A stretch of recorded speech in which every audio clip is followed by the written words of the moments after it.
I tell women, like, know your own value, be able to articulate your value. So if somebody asks, well, why are you worth this much money? Or why should we give you a raise? That you have clear bullet points and you can say, well, I've done this, I've done this, I've done this. This is the value that I bring, which I think, again, women have a hard time valuing themselves just in general. Have you ever questioned your worth in the workplace? I'm pretty sure you probably, like the rest of us, and you have. I guarantee you you're not alone. And I'm going to be honest, I have. And this is just one of the many reasons why I want you to listen to my conversation with Lesley Holloway. She is a seasoned attorney who champions the importance of women recognizing and vocalizing their value. So listen up, ladies. If you want to learn some strategies you can take to improve your negotiation skills, especially if you are in a male-dominated field, this is the episode for you. We also talk about societal pressures and the challenges and strengths of women in leadership roles. Look, valuing yourself is the first step towards success. So don't sit back. I want you to grab a notebook and a pen, start writing down some ideas because they're going to start flowing on how you can plan to stand up for your worth in your professional ecosystem. Let's get going.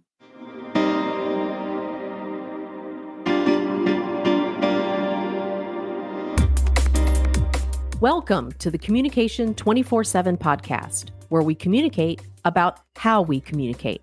I'm your host, Jennifer Furlong.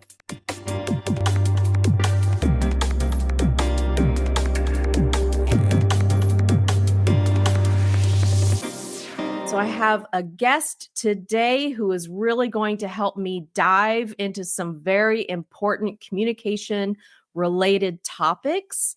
Lesley Holloway, let me give you her bio here because she's so impressive. I'm going to tell you, talk about badass women.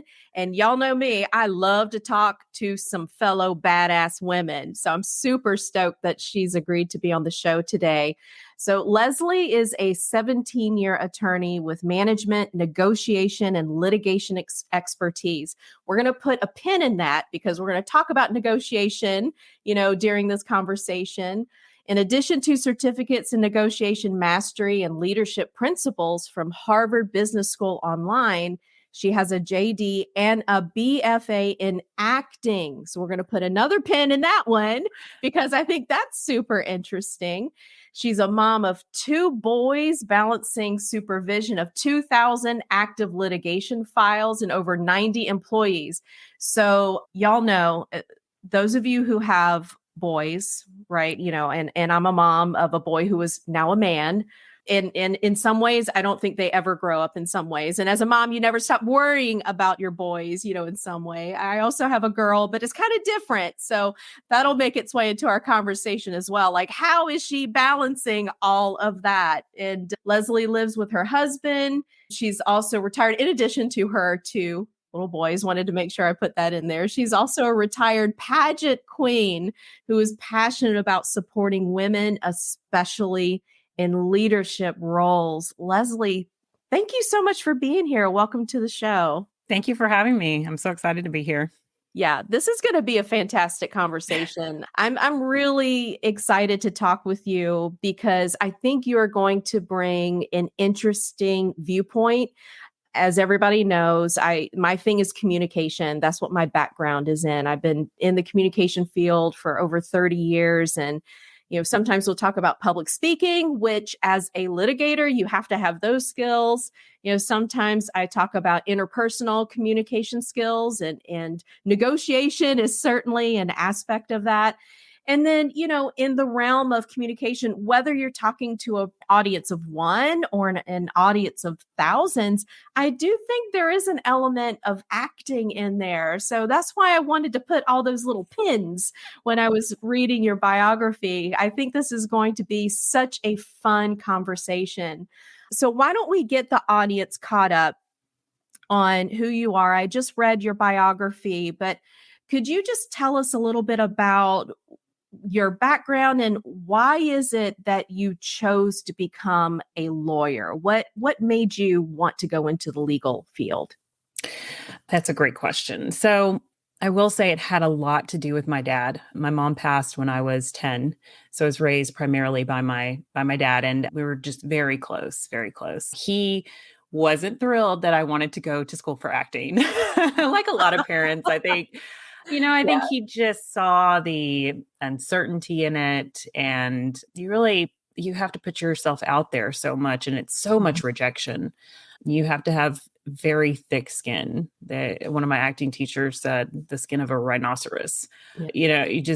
If you're going to get that kind of rejection all the time. So he was really pushing me towards law school at an early age. I think he wanted to be a lawyer, really. Yeah.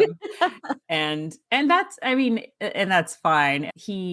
It actually is a great fit for me.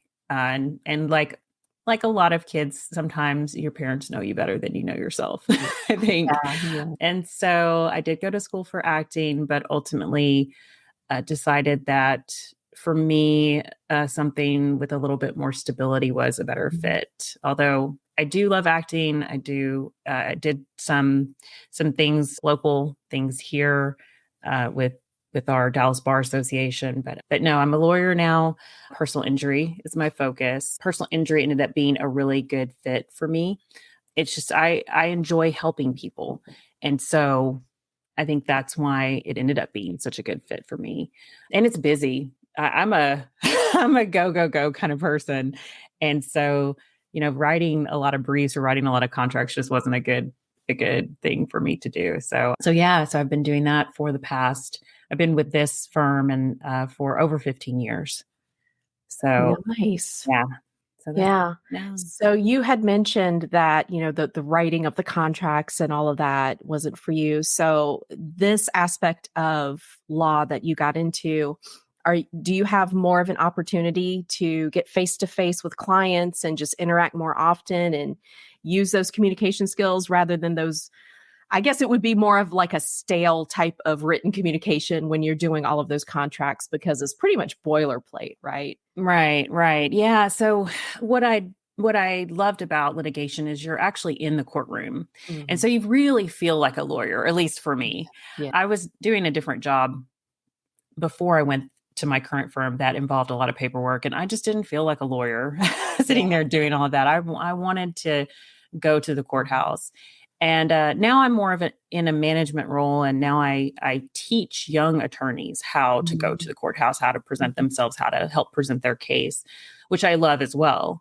So my job sort of changed. I don't go to the courthouse anymore, but instead I help young lawyers communicate what they're trying to say to a jury or to the judge.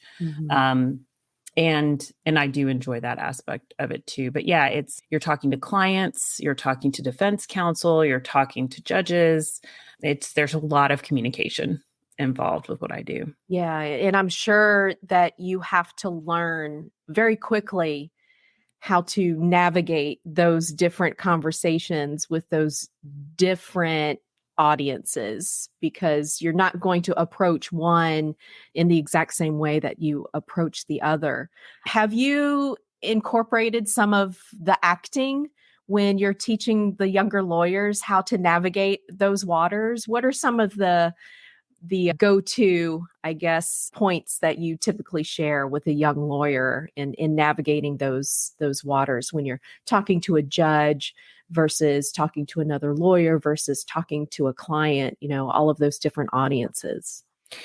Yeah, I absolutely incorporate some of the things that I learned while getting my acting degree. And the first thing I tell my young lawyers when they're in the courtroom, like, just breathe.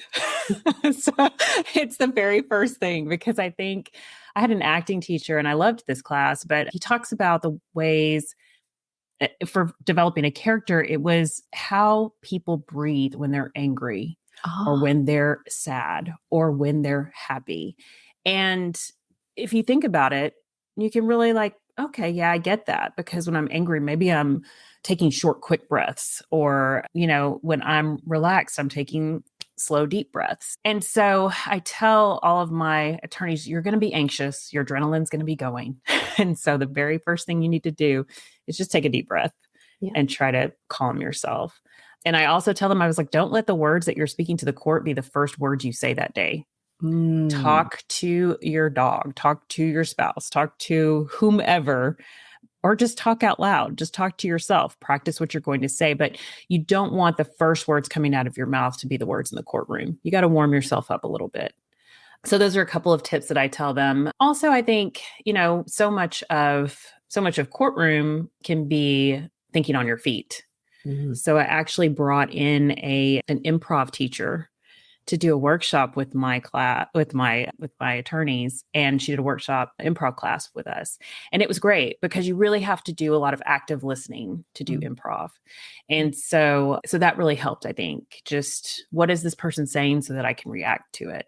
Yeah. And not just thinking too far ahead. Too much, I think, in a lot of communications, you're already thinking about what you want to say. So you're not really listening to what the person is saying to you. That's and that 100%, yes. That goes for clients, that goes for judges, that goes for defense counsel. It's just you're already trying to take 3 steps ahead. And so I think that was really beneficial for saying, hey, wait, pause and actually listen to what the person is saying to you before you respond. Yeah, that is so challenging. You're right. To be in the moment. I think listening skills is probably the number one most important communication skill that we have to focus on developing before anything else. To be in that moment and to truly listen, to understand what the other person is saying.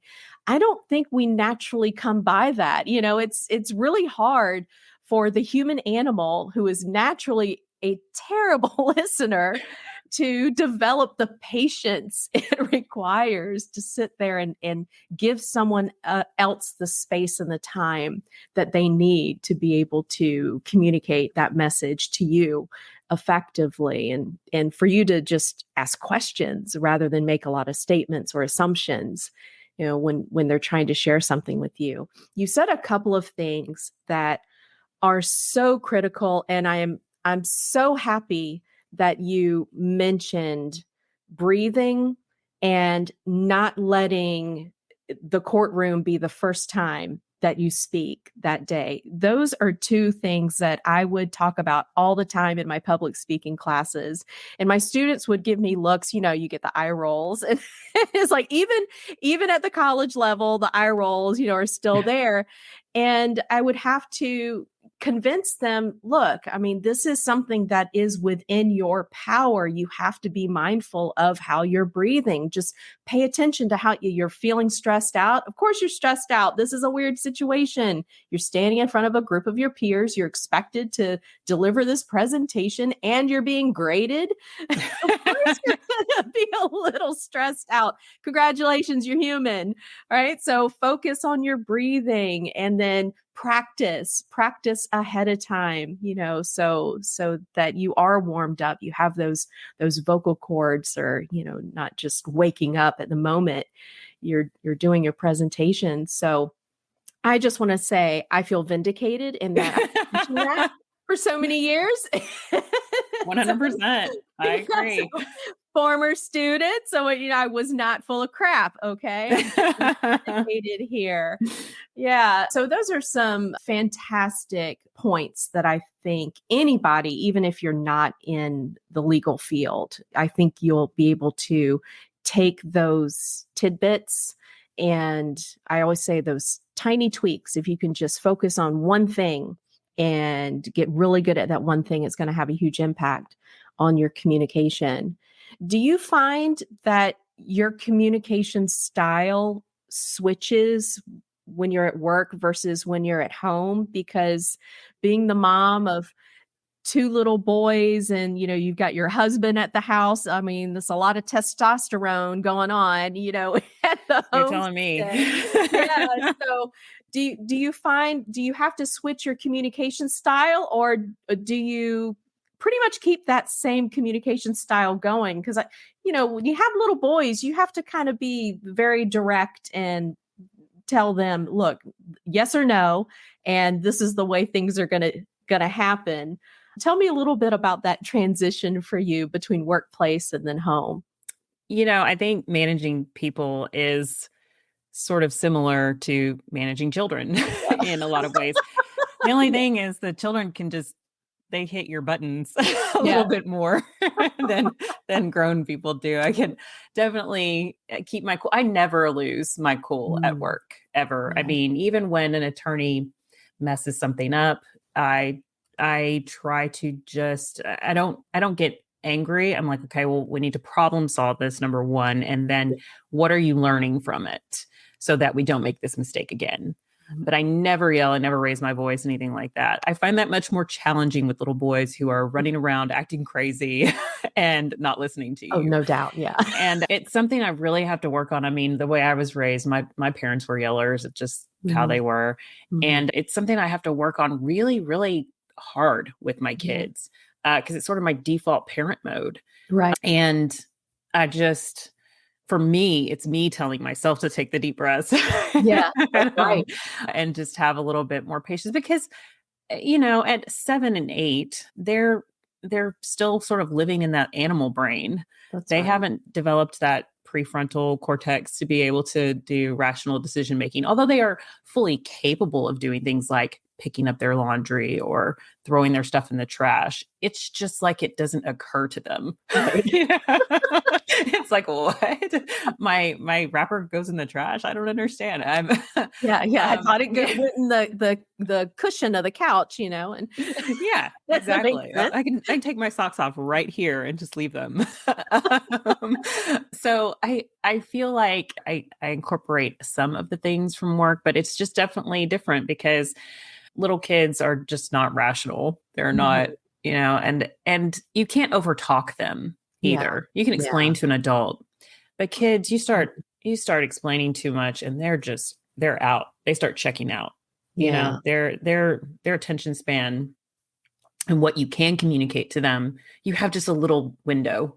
And you really have to do it when they're calm. I mean, probably the best conversations I have with my children are after the fit throwing or whatever, and we've gotten to a place of calm. Then we can talk about, you know, what choice they made was wrong, or, you know, and I'm a big believer in owning my own mistakes and apologizing to my children if I make a mistake. And so in those calm moments, I can say, I'm sorry, I raised my voice at you. I was just at my limit. I was at my limit as a person for the day. And so, yeah, I think overall it's way more challenging communicating with little kids than it is with adults, in my opinion. Jumpstart your healthy living journey with 30 Days to Healthy Living. This best-selling nutrition set is designed to act as a reset to establishing healthy habits and a healthy lifestyle so you can get more energy, manage weight, and feel fit. Now, with more choices than ever, you can customize your 30 days with delicious protein shakes, detox teas, and supplements, all designed to support your goals. Ready to start feeling better and healthier? Get started today by clicking on the link in the show notes. You know, I think we don't practice apologizing enough as parents, or being openly vulnerable enough as parents, especially to our children when they're younger. I think it's really great that you model that for your boys, because we do make mistakes. We are human. And to set that expectation that, you know, when you grow up, you got to have all the answers, you're going to be perfectly in control, you know, that's not reality. So to be able to model, hey, look, I made a mistake, or I'm sorry, or look, I kind of lost my cool there and I don't want to do that, you know, and to be able to show them that it's okay to make a mistake. Number one, it's not the end of the world, but there is a way that we can kind of move past it. And that's how we continue on about our day. Those are critical skills that I think sometimes even as adults, we have a hard time wrestling with that. When you have conversations with your employees at work, you know, we make mistakes at work all the time. And I can imagine in the legal field, if you make a mistake, I mean, it can have some huge ramifications, right? So Tell me about that aspect of the communication. How do you have those conversations with your employees? Just like with our kids, we want to make sure they understand, yeah, okay, yeah, we made a mistake. Do you have those same types of conversations with your employees? Yeah, I think you have to in Mhm. any sort of business, because Mhm. mistakes are going to happen. So you have to be able to communicate to your employees directly. Mhm. I really try to, well, number one, I sort of live by the philosophy that everything is figure outable. Yeah. And I even like if that. there Figure is outable. Yeah. Put that in a quote. I have that. It's on a little post-it on my Love computer. it. And it just, and I tell my kids, I'm like, problem solvers are the key to this world. Mhm. Like people who can solve problems, you have to be a problem solver. And so I feel like that's what I do on a daily basis. And so I feel that when mistakes happen, we can figure out a solution. We can figure out a way to fix it. So that's why I don't come down hard on people. I do like to be really direct in my communication. Mhm. I do like to give concrete reasons why. I don't like to tell somebody, well, you just can't do this. I Mhm. like to I like for them to understand why they can't do that or Mhm. why this has to be done a certain way. We have a lot of policies and procedures. We're a big office. We have a lot of cases, and we have our policies and procedures in place for reasons. Yeah. And over the years, I have found that a number of people will just stop doing something. And you're like, why did you stop doing that? Well, I just didn't think I had to anymore. And so Mhm. you kind of have to revisit these policies and procedures, whether it's having, group meetings just to say, okay, are we still on the same page? Are we still all following the procedures? And then when somebody messes up, I just like to call them in and have a Mhm. direct conversation about it and say, look, this is really important that you follow this, and here's why, or here's what can happen. Mhm. Or I had to with an employee recently. She was not on top of responding to her discovery. And I'm like, look, when you don't respond to this, what it leads to is more work for everyone, Mhm. because now the paralegal has to do a motion to fix this. The attorney's going to have a hearing on that motion. So this is creating hours of work because you're not meeting the deadlines. So Right. this is a serious problem, and I do try to convey, like, this is a serious problem, because now you've created work for two more people by not meeting your deadlines. And so when you're in trouble, you need to communicate that to me. It's your responsibility to tell me I'm struggling, I can't meet my deadlines, I need some help. And I will get you the help you need, but I can't do that if you don't communicate that to me. Yeah.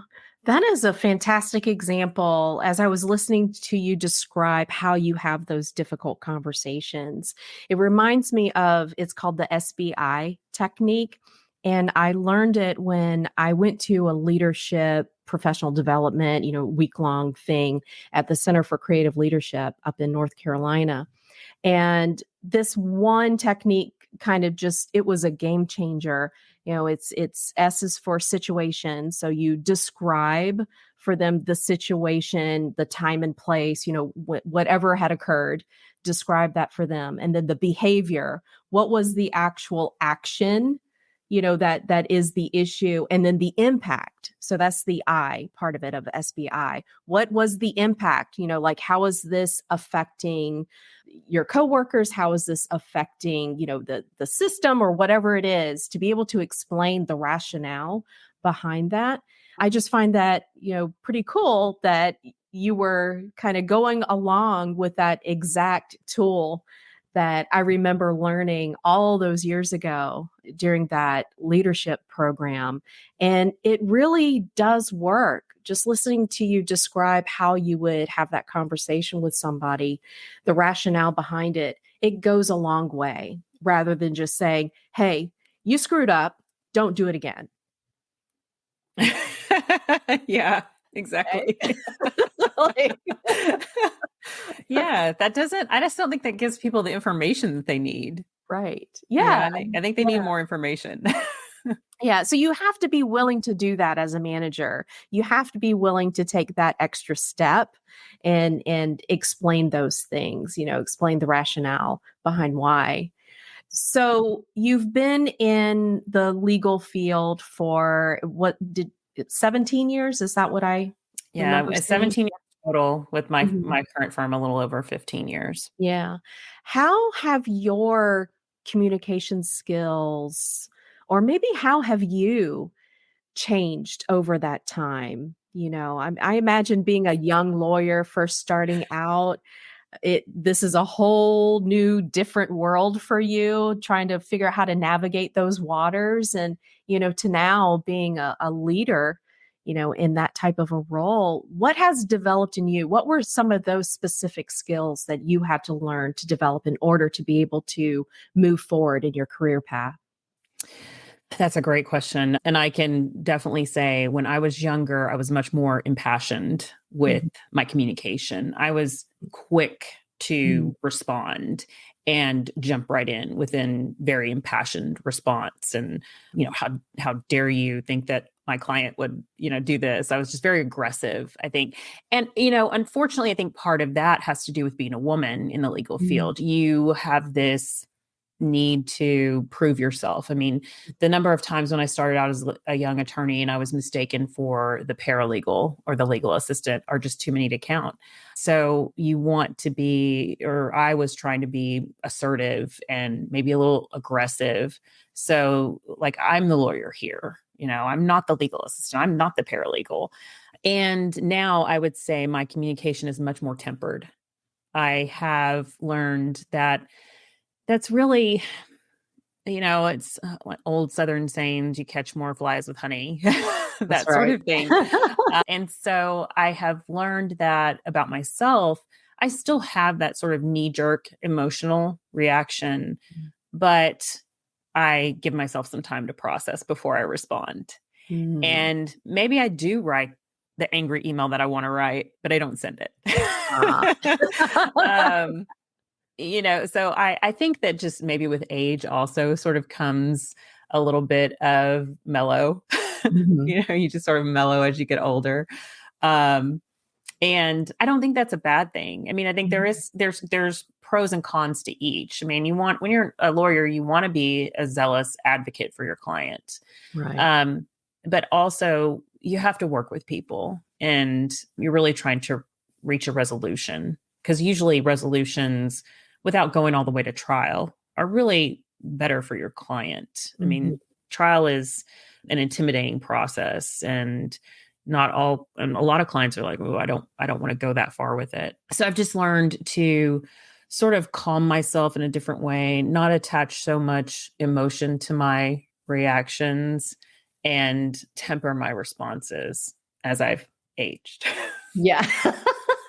I think because as we get older, we have so many different experiences, life experiences at home, at work, with friends, whatever it is. I think as we continue to gather more and more of those experiences, we begin to realize, is this one thing really worth all of the drama that I could impose here if I'd lose my cool? Or is this just something that, it's going to pass. It's not really that big of a deal. I think we learn over time how to differentiate between the things that are really worth losing your cool over versus Right. the ones that are like, come on, in the grand scheme of things, that really is not that big of a deal. So we really don't need to kind of over dramatize what's going on here. So I agree. I celebrated my 50th birthday not too long ago, and I am a much different person now than what I was in my early 20s. When you were talking about being a young lawyer, and how, there are those assumptions, you're the paralegal or you're the assistant, in some way rather than the lawyer. I joined the Marine Corps right out of high school. And so being a woman going into the Marine Corps where you're just surrounded by men, right? Just all day, every day, all of the time. And then being young to boot, right? I think you Yeah. do tend to, we develop this hardcore outer shell because there are a lot of assumptions that are made, regarding being a young woman in a field where there are not a lot of women who are in that, particular field. But even to this day, as a veteran, I'm not married anymore, but I can tell you every single time my ex-husband and I would go out somewhere and they would see either the Marine Corps emblem on my car or, someone new we're meeting for the first time, if they come over to the house and they would see the Marine Corps flag hanging out in the yard, you can probably guess who they assumed was the one who served in the Marine Corps every single time. And it was just so frustrating. It's like, hello, welcome to the 21st century. Yeah. Right? Women can be Marines too. Right. It's a thing. Women are veterans. This is nothing new. It's been going on for quite some time now. Do you think that it's just as difficult for young women just entering these male dominated fields, to navigate as it was when, we were first going into our fields? Or do you think they are still experiencing the same level of assumptions, that come with just being a young woman in this field? Do you think it's changed at all for women? I feel like it has changed a little bit, at least in the legal field. There are more women than ever going to law school. There are more women lawyers than have ever been. So I think that in the legal community, we are seeing just more women in general. Mm-hmm. So I think that's a good thing. But I mean, that doesn't mean that women still don't face challenges in the legal world. They do. But the world seems to be in general sort of more aware of women and their struggles than they were, I feel like, when I was a young lawyer, 20 years ago or a little less than 20 years ago. But I feel like this is a topic that the world is sort of discussing. Where are women in the world right now? Where do they stand? And I think that I don't think that my young lawyers, and I could be wrong, but I don't think it's assumed that they are the paralegal or the legal assistant as much now as I was. And I will say, because my name is Lesley, sometimes, and I'm the managing partner, sometimes people still assume that I must be a man. And I will get a Mr. Holloway instead of instead of Mrs. So it does occasionally happen, but yeah, I think it has come along a little bit, but I really feel like it could be much, much better. I think that women are still struggling to get respect in their fields. And there's still a lot of bias against women and their leadership. Just can women be leaders? I mean, look, we haven't even had a female president yet. And so I think there's just still, as a country, we are still looking at women and saying, can they be leaders? I don't know. And so I think it could be a lot better. Oh, yeah. Yeah. I think we have definitely seen a lot of change over the years, but like you said, we still have some ways to go. It is pretty cool to see women who are in leadership positions. We are beginning to see, even though they still make up a teeny tiny little percentage of the CEOs, that exist out there, but, we are beginning to see more and more women take these very powerful and very visually powerful roles. And I think that's a fantastic role model for young girls who are, just the future leaders of tomorrow. Somebody is going to listen to this conversation and think, oh man, I can become a lawyer, or I can join the Marine Corps, that there are things that I can do. And I think that's why it's so important to have conversations like this, because there's going to be some little kid somewhere. This is going to plant a seed, and it's going to be, that point of hope for them, that goal, that can turn into something that they're going to strive for, to have that thing that they want to go after. You mentioned CEOs, and I wish I had the data on this, because I just saw a study that said something about like female-led company CEOs are outperforming Yeah. They did a study of several large companies, and the ones led by females are outperforming the ones led by males. Yeah. And Isn't that interesting? the data's out there. So Yeah. I'm sure people can look it up. But I think because I think women can bring a lot of unique qualities to leadership that may have been perceived as weaknesses initially, in a male dominated society, which was not really that long ago.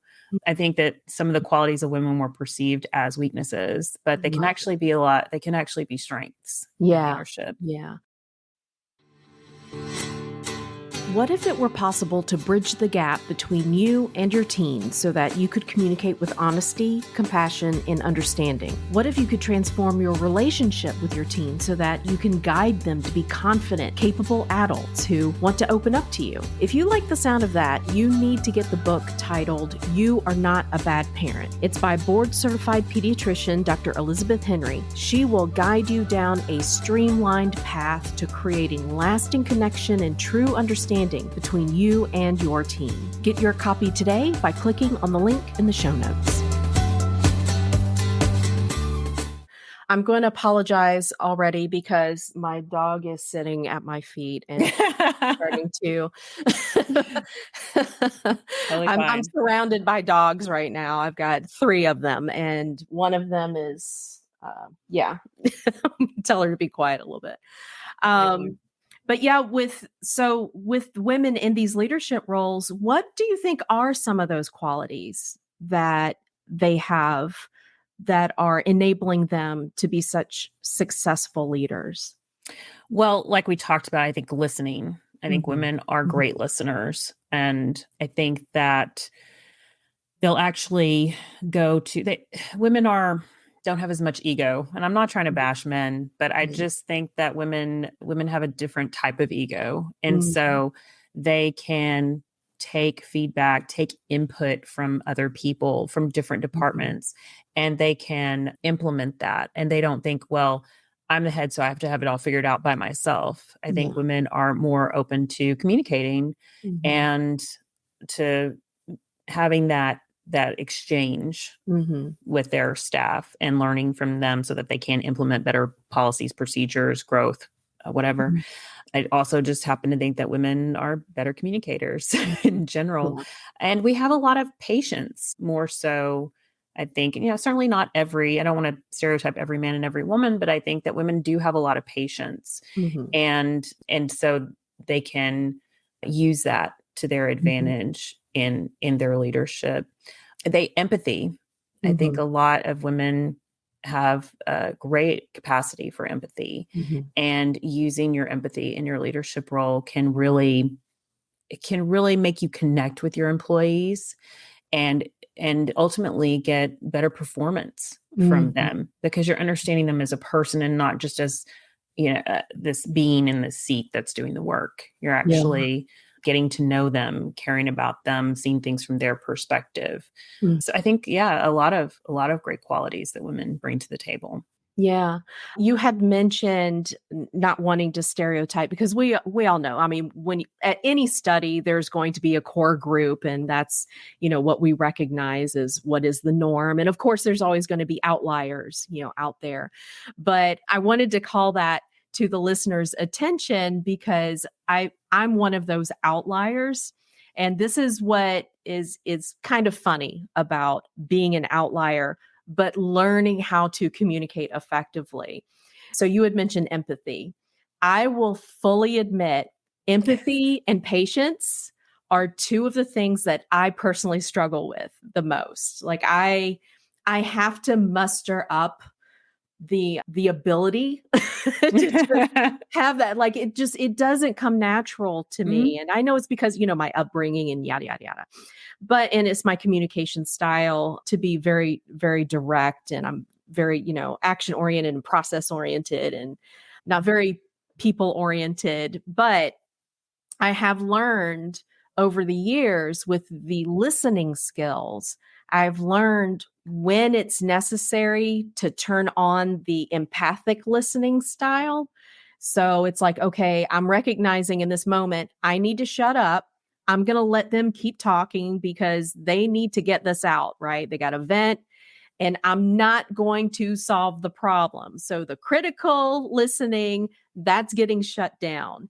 And so what has happened over the years, I've had people tell me, Jen, that's not true. You're one of the most empathetic people I've ever met. You have a heart of gold. And I'm like, no, not really. It's just I'm a good listener. I just shut up and let you have the floor, and and then, hey, I can help guide you to your own answer. I'm not telling you what, I'm not going to critique. And I think that's just a great example of, even if you're an outlier, you can still learn how to develop those skills. Like you said, listening. If that's not something that comes natural to you, you can practice it. And over time, you can get better at it. And then you can fool people like I do. And well, I think that's so interesting that you said that, because I also will, a lot of times at work, I just dive right in, like you said, process oriented. And so when I'm responding to someone, I just dive in with like, what's happening here? What's the solution? And I will tell people, when you work for me, I'm just like so action oriented. A lot of times I forget the pleasantries. Yes. And it's not personal. And I had this one attorney, she's like, you hate me. And I was like, I do not. I promise you, I don't. I'm just like, this is the problem. This is how we need to fix it. And I don't put a lot of fluff in there sometimes. And I did it the other day. I was responding to an email. One of my attorneys was in there, and I just jumped right in. And then I was like, oh, wait, I should probably be like, how are you? Haven't talked to you in a while. Hope you're doing well. I should probably throw some pleasantries in.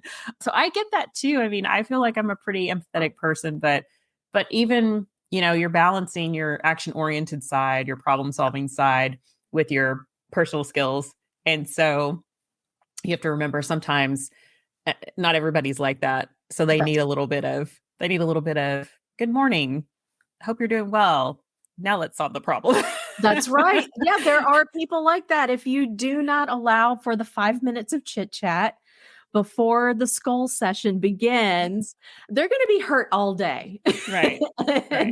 And these are also, the ones who are in communication styles training, it's called people oriented. So the ones who are more people oriented, they'll wear their heart on their sleeves. They kind of take on the emotions, and sometimes they can be accused of being overly, emotional, or they will take on everybody else's stress and their emotions. And they tend to be the person in the office is the go-to person that, oh, go talk to so-and-so. They'll empathize with you. They, are very good at that. And that can become overwhelming for those types of people as well with that communication style. But I love hearing you share that, look, even I have to kind of take a moment and remember, this is somebody that I need to make sure that we do the pleasantries, because it does make a huge impact on that relationship, and then your ability to communicate effectively with one another.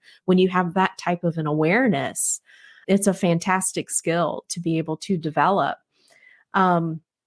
So when you have the younger women coming into the legal field and they come into your office, they're beginning to work for you, what type of conversations do you have with them regarding being able to negotiate?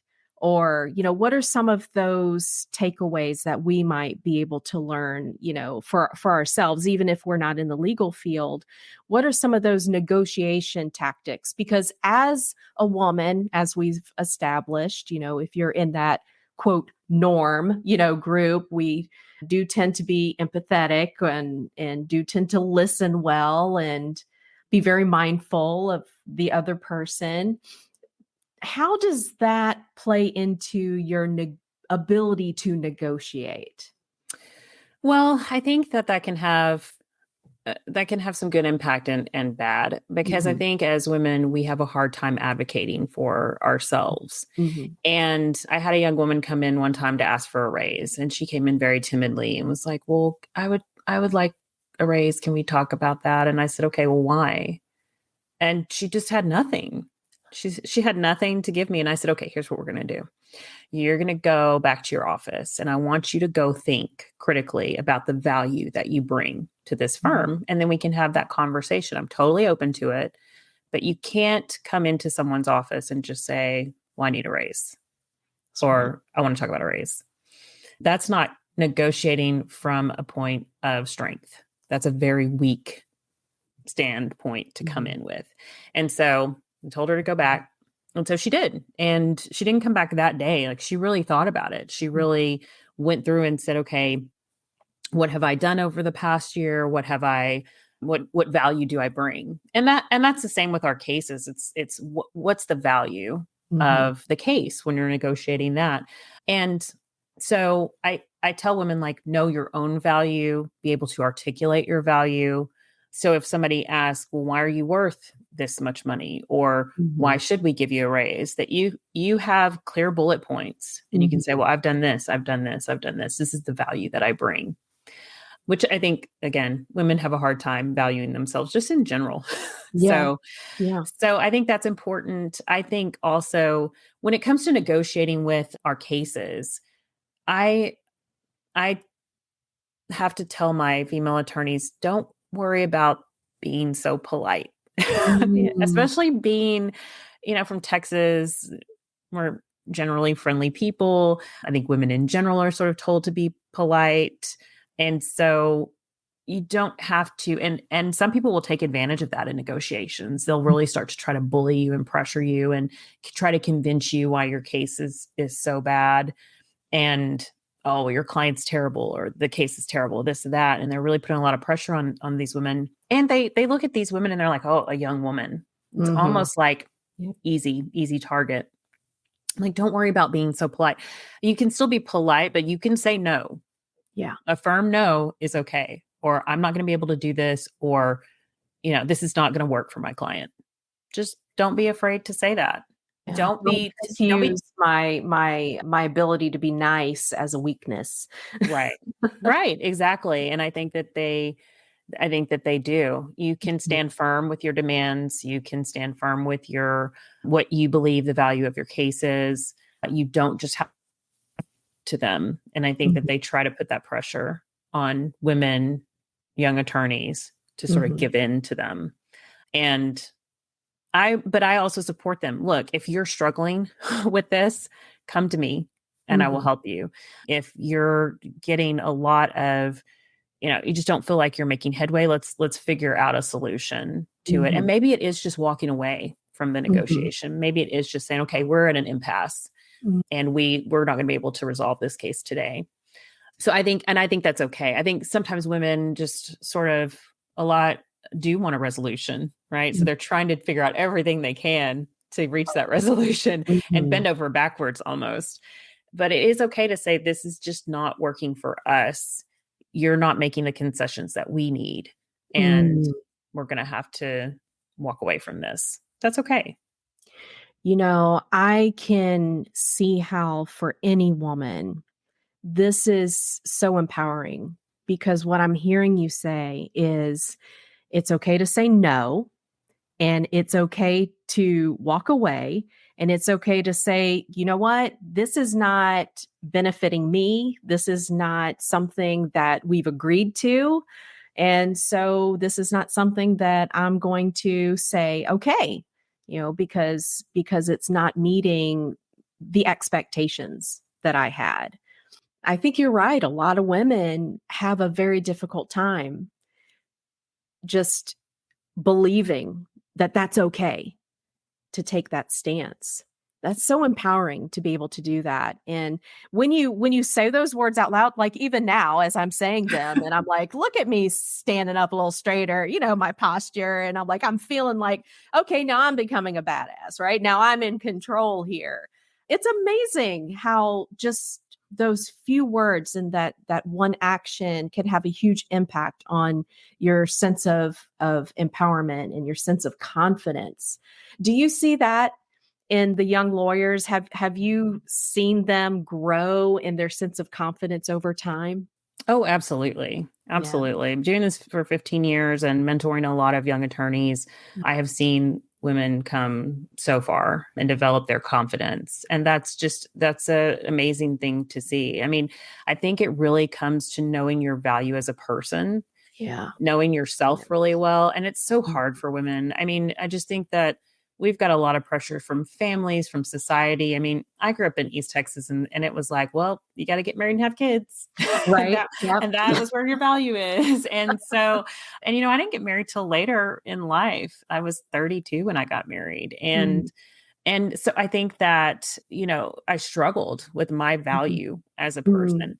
And I see a lot of young women today, and I love it. They know their worth. Yeah. But I think there's still a lot that struggle with it, but from pressure, social media, even just all the things that women are facing. And so, I love to see women say, wait a second, I'm valuable. Just me, just the way I am. I don't necessarily need this to make me valuable or that to make me valuable, but just as a human being, I have value. And I think that I love seeing young women come along and sort of get to that point. And we're talking about professionals here that I'm dealing with. I mean, these women have been to law school and they're still not feeling their value and their worth fully. And so helping them get there. Yeah, it's something that brings me a lot of joy. Yeah. And, just that one example of telling that one lawyer, go back to your office, think about this critically, think about what value you bring so that you can have some good concrete examples as to why you deserve a raise. That alone, what an incredible tool that you gave her to be able to wrap her brain around and go, oh, wait a minute. You're right. Just by her going through that, I'm sure that had a profound impact on her sense of self-worth right there, because she had to really face it and come to terms with, wait a minute. Yeah, I do bring a lot of value to this firm. So for women anywhere to be able to do that as an exercise, even if you're not asking for a raise, just do this as an exercise, sit down, think critically, my value, this is what I bring to the table, and I think that will make an incredible impact on your ability to kind of, go through whether it's something in a personal relationship or a professional relationship. I just think that's fantastic of you as a leader to give that gift, to someone else. That's just fantastic. Thank you. Thank you. Yeah. I mean, I really had to do it with myself. And that's where I actually wasn't being considered for partnership at my firm at the time. And I had to initiate that. And I had to go to my partner now and say, look, I think that I deserve this opportunity and here's why. And it's one of the most difficult conversations. My hands were sweating. I was so nervous to have that conversation. But if I hadn't had that conversation with him, things might have gone in a very different direction for me. Yeah, absolutely. So even if you're feeling scared, even if you're nervous, you're stressing out over it, you got to push through, because you don't know what amazing things are just waiting for you on the other side. If you can just make the ask, but come prepared you go with your ask. Yeah, absolutely. Absolutely. That is fantastic. Wonderful. So we are almost coming to an hour, and Lesley, I cannot believe it. This has been such a fantastic conversation. I've really enjoyed listening to you share your experiences and just, your leadership skills and your wisdom with working with women and helping them develop in their own communication skills and develop that sense of confidence and self-awareness. I truly have learned a lot in having this conversation with you. And I know for a fact the listeners have learned a lot as well. So I truly appreciate you being on the show. Before we wrap up, is there anything that you want to make sure that we provide some space for you to be able to say something to the listeners? Any final thoughts?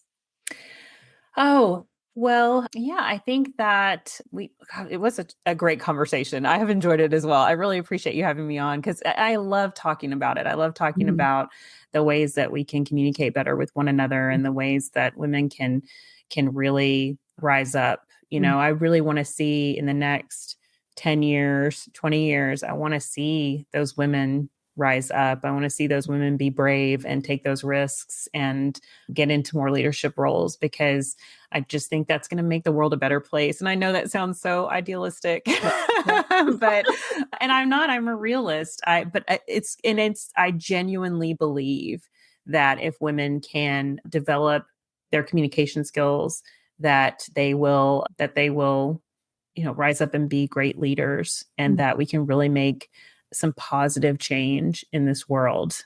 I'm just passionate about it. So I appreciate you giving me the opportunity to talk about it today. Yeah. Yeah.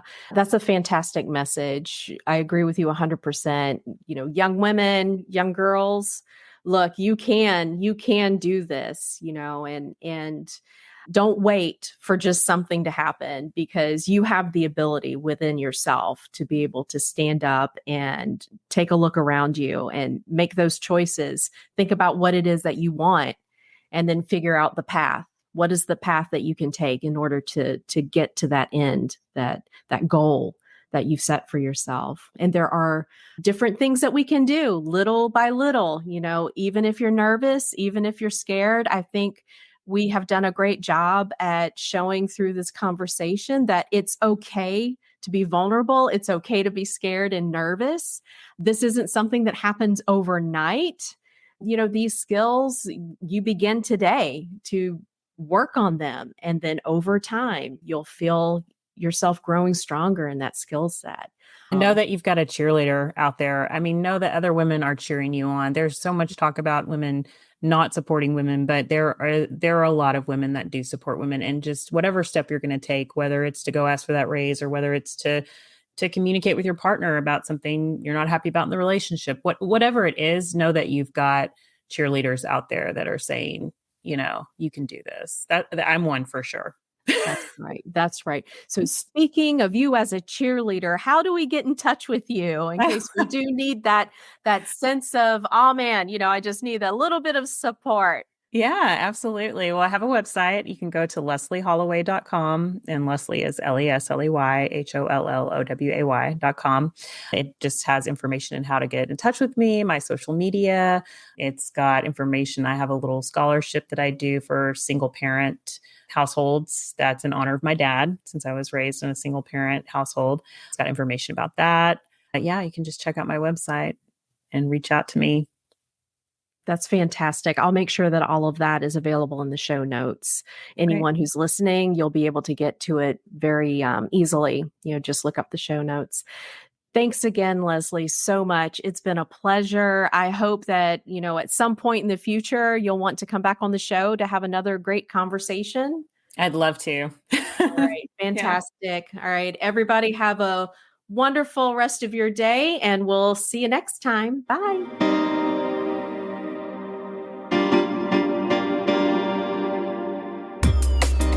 Thanks for listening. If you enjoyed this episode and you'd like to help support the podcast, please share it with others, post about it on social media, or leave a rating and a review.